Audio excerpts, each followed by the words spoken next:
Sir మన బోర్డులు చదవబట్టి చెప్పాను చూడ ఆ చదవబట్టిన బోర్డులు దగ్గర ఆ చెక్క బోర్డు తీసేసి ఈ ఐరన్ బోర్డులు పెట్టి షీట్ పెట్టి ఇలా స్విచ్లు ఓనర్ గారు కలర్ అడిగారు, కలర్ పెట్టాం.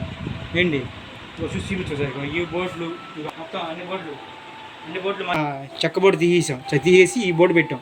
మా అంతకుముందు ఏం చేసామంటే ఇంత ఉంది ప్లాస్టింగ్ చేయించారు. ఓనర్ గారు కొద్దిగా ఏమి ఇచ్చే రాజీ వల్ల బాగా చేసారు వర్క్. తీసామండి, చెక్క బోర్డు తీసేసి ఐరన్ బోర్డు పెట్టాం. సేమ్ మన కొత్త ఇల్లు ఎలా ఉందో అలాగే సేమ్ అలా జరిగింది.